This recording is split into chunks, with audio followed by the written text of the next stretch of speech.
आध्यात्मिक संबंध। आध्यात्मिक संबंध अदृश्य सूत्र जो हमें जोड़ते हैं।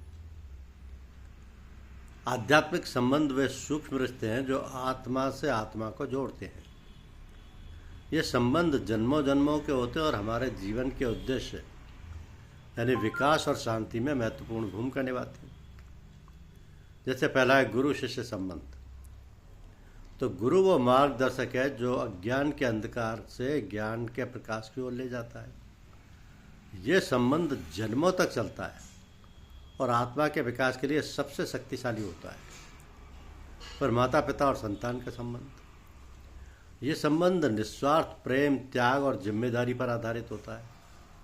माता पिता हमारे पहले गुरु होते हैं और संतान उनके कर्मों और संस्कारों को आगे बढ़ाती है।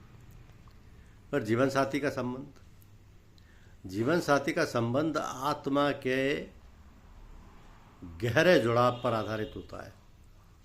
ये संबंध हमें प्रेम, धैर्य, समझ और सहयोग की सीख देता है और हमारे जीवन को संतुलित बनाता है।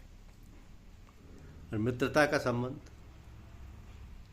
सच्ची मित्रता आत्मा का संबंध होता है जो विश्वास, सहयोग और निस्वार्थ भावना पर टिकता है। तो ऐसे मित्र हमारे सुख दुख के साथी होते हैं और हमें सही मार्ग पर प्रेरित करते हैं।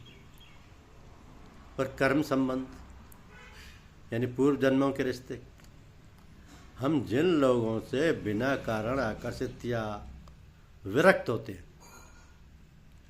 वे हमारे पूर्व जन्मों के कर्म संबंध हो सकते हैं। ये संबंध हमें हमारे अधूरे कर्म पूरे करने और सीख पूर्व जन्मों के अवसर देते हैं। छठा है ईश्वर से संबंध। ईश्वर से संबंध सबसे पवित्र और शाश्वत संबंध। ये संबंध प्रेम, समर्पण और विश्वास पर आधारित होता है। जब ये संबंध गहरा होता है तो जीवन में शांति, आनंद और सही मार्ग अपने आप मिल जाता है। तो इन संबंधों का महत्व है सभी का।